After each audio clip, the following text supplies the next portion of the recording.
गुरुर्ब्रह्मा गुरुर्विष्णु गुरुर्देवो महेश्वरः गुरुर्साक्षात् परं ब्रह्म तस्मै श्री गुरुवे नमः। तस्मै श्री गुरुवे नमः। बोलिए श्री सद्गुरुदेव की जय। आप समस्त श्रोता बंधुओं को हमारा हार्दिक प्रणाम, सप्रेम नमस्कार है। अब हम प्रारंभ करते हैं श्रीमद् भगवत गीता। और श्रीमद् भगवत गीता में अभी तक हमने अध्याय 5 के 23 श्लोक की व्याख्या की है और अभी इस पर कुछ व्याख्या अधूरी थी, तो उसके आगे बात करते हैं। श्लोक इस प्रकार है। शक्नोति इह एव यः सोढुं प्राक् शरीर विमोक्षणात् काम क्रोध उद्भवं वेगं सह युक्तः स सुखी नरः। तो ये 23वां श्लोक है। इस 23वें श्लोक में आप सभी का हार्दिक स्वागत है, हार्दिक अभिनंदन है। इसका अर्थ यह है कि यदि इस शरीर को त्यागने से पहले कोई भी मनुष्य इंद्रियों के वेग को सहन करने तथा इच्छा एवं क्रोध के वेग को रोकने में समर्थ होता है, तो वो इस संसार में सुखी रह सकता है।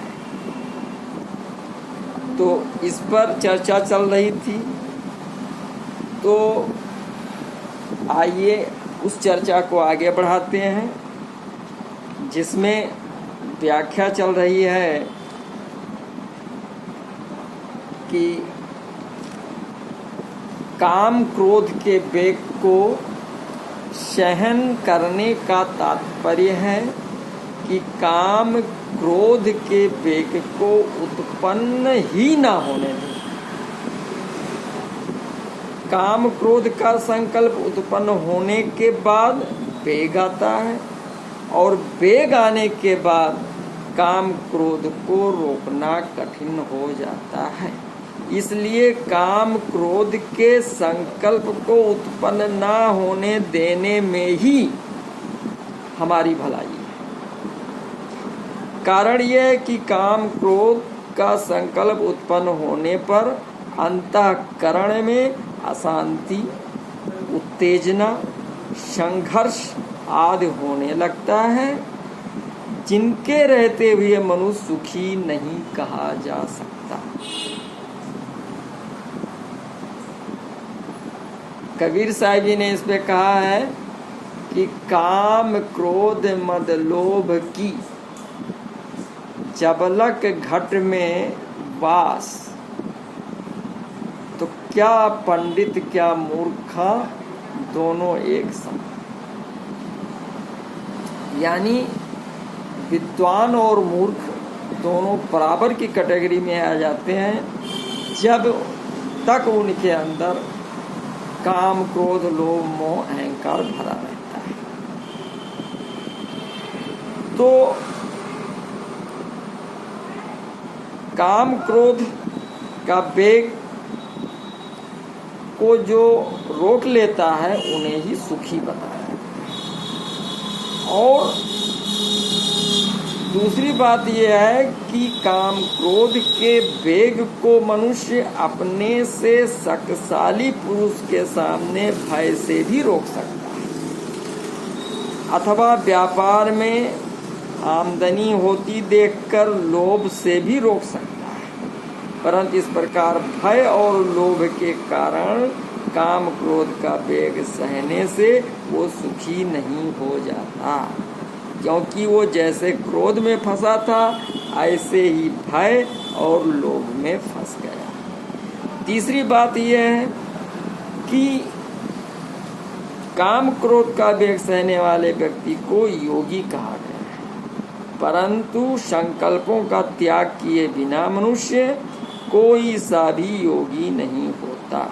इसलिए काम क्रोध के वेग को रोकना अच्छा होते हुए भी साधक के लिए इनके संकल्प को उत्पन्न न होने देना ही उचित है।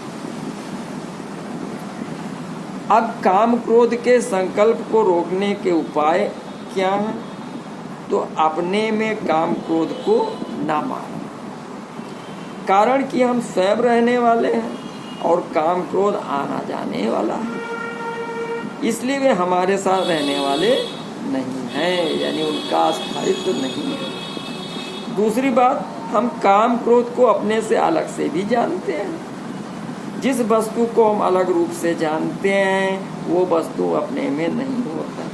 और तीसरी बात है कि काम क्रोध से रहित हुआ जा सकता है। काम क्रोध वियुक्ता नाम एतैः विमुक्तः, तो इनसे रहित वही हो सकता है जो वास्तव में पहले से ही इनसे रहित होता है। चौथी बात है कि भगवान ने काम क्रोध को जो राग द्वेष के स्थूल रूप हैं, क्षेत्र अर्थात प्रकृति के विकार बताए हैं। ये प्रकृति में ही होते हैं, अपने में नहीं, क्योंकि स्वरूप यानी आत्मा निर्विकार। इससे सिद्ध होता है कि काम क्रोध अपने में नहीं है, इनको अपने में मानना मानो इनको निमंत्रण देना। तो सा युक्ता नरः, तो अज्ञान के द्वारा जिनका ज्ञान ढका हुआ है, ऐसे मनुष्यों को भगवान ने जंतवः कहा। तो यहाँ काम क्रोध का वेग सहने में सामर्थ्य मनुष्य को नरः कहा है। भाव यह कि जो काम क्रोध के बस में है वे मनुष्य कहलाने के योग्य नहीं है। जिसने काम क्रोध पर विजय प्राप्त कर ली है वही वास्तव में नर है, शूरवीर है। तो समता में स्थित मनुष्य को योगी कहते हैं, जो हर समय समान हो, जो अपने विवेक को महत्व देकर काम क्रोध के वेग को उत्पन्न ही नहीं होने देता, वही समता में स्थित हो सकता है। तो सा सुखी यानी मनुष्य ही नहीं, पशु पक्षी भी काम क्रोध उत्पन्न होने पर सुख शांति से नहीं रह सकते। इसलिए जिस मनुष्य ने काम क्रोध के संकल्प को मिटा दिया है वही वास्तव में सुखी है। कारण कि काम क्रोध का संकल्प उत्पन्न होते ही मनुष्य के अंतःकरण में अशांति, चंचलता, संघर्ष आदि दोष उत्पन्न हो जाते हैं। तो इन दोषों के रहते हुए वो सुखी कैसे कहा जा सकता है? तो जब वो काम क्रोध के वेग के वशीभूत हो जाता है तब वो दुखी हो ही जाता है। कारण कि उत्पत्ति, विनाशशील और वस्तुओं का आश्रय लेकर उनसे संबंध जोड़कर सुख चाहने वाला मनुष्य कभी सुखी नहीं हो सकता है, ये नियम है। तो संपूर्ण भाव यह है कि पहले स्फुरणा होती है, उस स्फुरणा में सत्ता, आसक्ति और आग्रह होने से वो स्फुरणा पकड़ी जाती है और संकल्प बन जाती है। संकल्प से मनोरथ यानी मनोराज्य होने लगता है, जिससे काम क्रोध आदि का वेग उत्पन्न होता है। तो साधक के लिए एक नंबर की बात तो यह है कि वेग उत्पन्न ही न होने दें, अर्थात संकल्प ना करें। 2 नंबर की बात है कि वेग उत्पन्न होने पर भी वैसी क्रिया ना करें। तो अब अभी तक जो है 23वें श्लोक की व्याख्या चल रही थी और अब आगे बढ़ते हैं 24वें श्लोक में।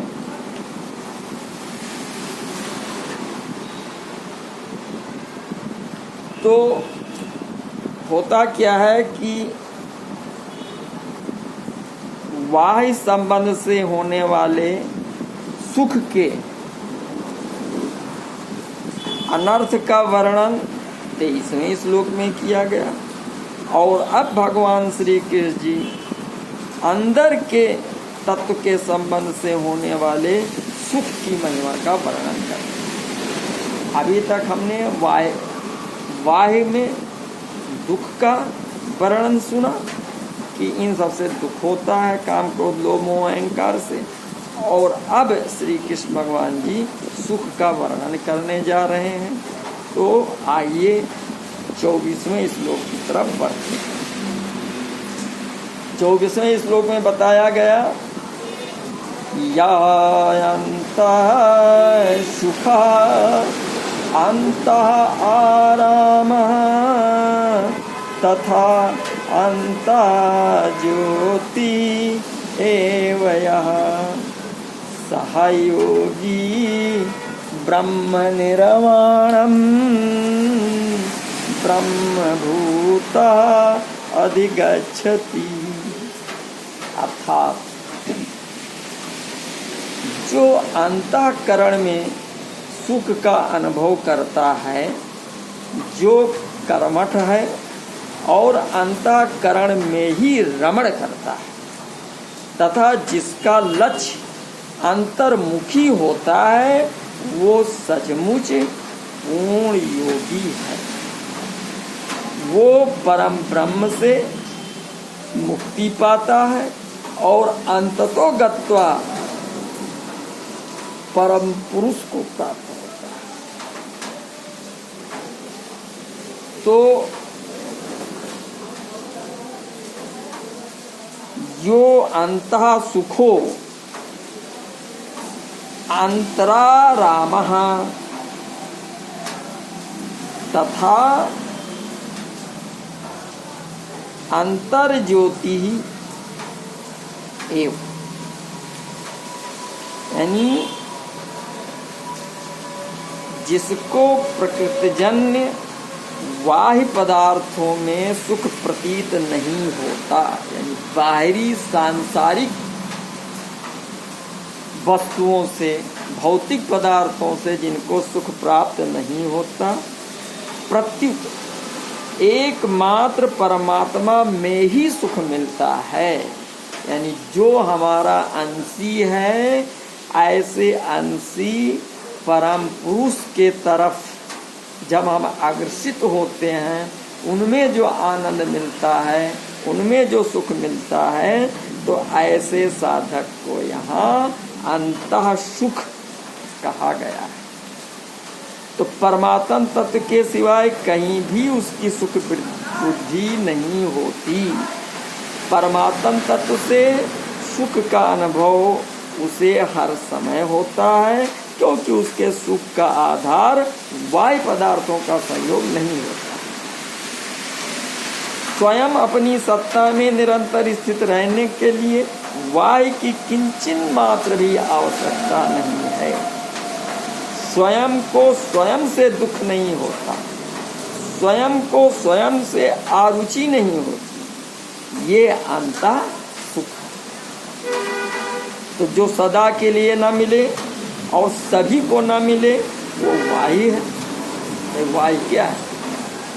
परंतु जो सदा के लिए मिले और सभी को मिले, वो आभ्यंतर है।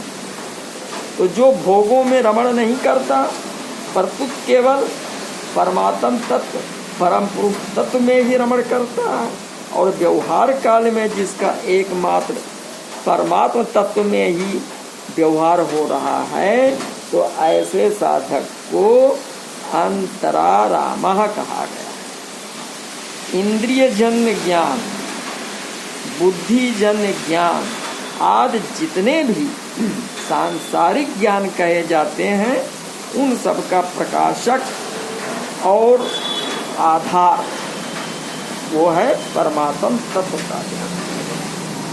तो जिन साधक का ये ज्ञान हर समय जागृत रहता है, उसे यहाँ अंतः ज्योति कहा गया। तो सांसारिक ज्ञान का तो आरंभ और अंत होता है, पर उस परमात्म तत्व के ज्ञान का न आरंभ होता है और न अंत ही होता है, वो नित्य निरंतर रहता है। इसलिए सब में एक परमात्म तत्व ही परिपूर्ण है, ऐसा ज्ञान सांख्य योगी में नित्य निरंतर और स्वतः स्वाभाविक रहता है।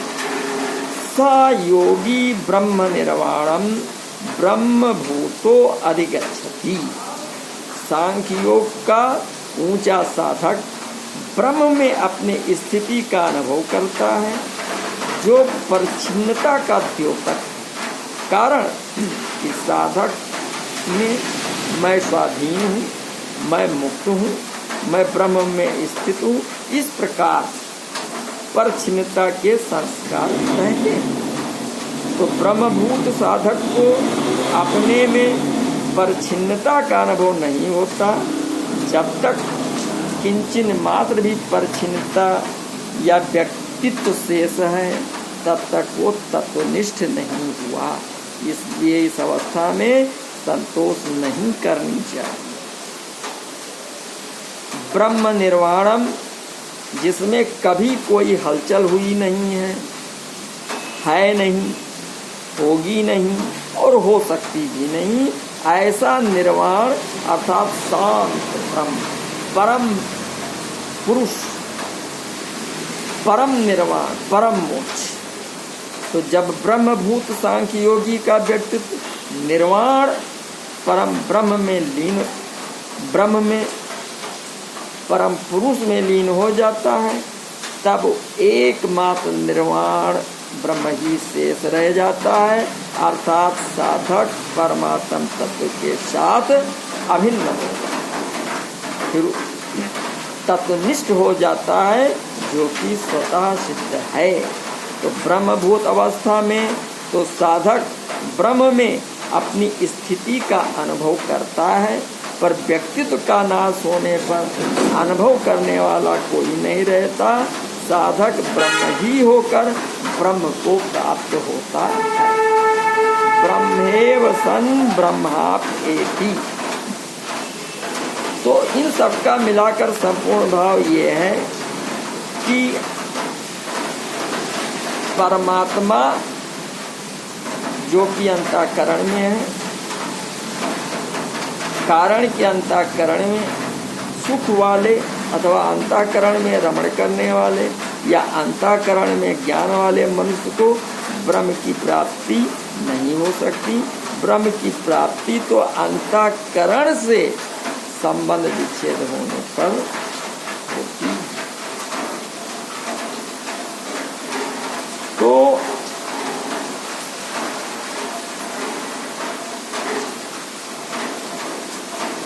इस श्लोक में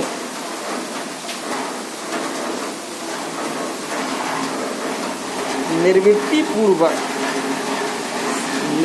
पूर्वक सांख्य योग की साधना बताई गई। अब आगे के 25वें श्लोक में भगवान श्री कृष्ण जी सांख्य योग की साधना बताते हैं। तो देखते हैं 25वां श्लोक क्या है। तो बताया कि लभन्ते ब्रह्म निर्वाणम ऋषया क्षीण कलमसाः छिन्न द्वैधा यत आत्मानः सर्वभूत हिते रताः। अर्थात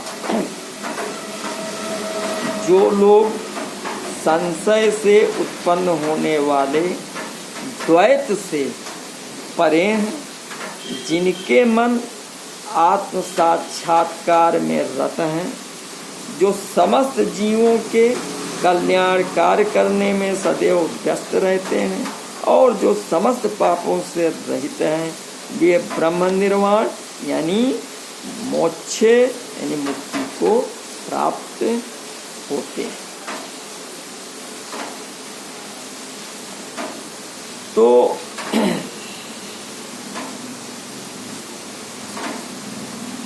यतात्मानः, तो नित्य सत्यत्व की प्राप्ति का दृढ़ लक्ष्य होने के कारण साधक को शरीर, इंद्रियां, मन, बुद्धि बस में करने नहीं पड़ते, प्रत्युत ये स्वाभाविक ही सुगमता पूर्वक उनके बस में हो जाते हैं। बस में होने के कारण इनमें राग, द्वेष आदि दोषों का अभाव हो जाता है और इनके द्वारा होने वाली प्रत्येक क्रिया दूसरों का हित करने वाली हो जाती है। शरीर, इंद्रियां, मन, बुद्धि को अपने और अपने लिए मानते रहने से ही अपने बस में नहीं होते और इनमें राग, द्वेष, काम, क्रोध आदि दोष विद्यमान रहते हैं। तो ये दोष जब तक विद्यमान रहते हैं तब तक साधक स्वयं इनके बस में रहता है। इसलिए साधक को चाहिए कि वो शरीर आदि को कभी अपना और अपने लिए ना माने। ऐसा मानने से इनकी आग्रहकारिता समाप्त हो जाती है और ये बस में हो जाते हैं। अतः जिनका शरीर, इंद्रियां, मन, बुद्धि में अपनेपन का भाव नहीं है तथा जो इन शरीर आदि को कभी अपना स्वरूप नहीं मानते, ऐसे सावधान साधकों के लिए यतात्मा सर्वभूत हिते रता यानी सांख्य योग की सिद्धि में व्यक्तित्व का अभिमान मुख्य बाधक है। अभिमान को मिटाकर तत्व में अपने स्वाभाविक स्थिति का अनुभव करने के लिए संपूर्ण प्राणियों के हित का भाव होना आवश्यक है। संपूर्ण प्राणियों के हित में प्रीति ही उसके व्यक्तित्व को मिटाने का सुगम साधन। तो जो सर्वत्र परिपूर्ण परमात्मा तत्व के साथ अभिन्नता का अनुभव करना चाहते हैं, उनके लिए प्राणी मात्र के हित में प्रीति होनी आवश्यक है।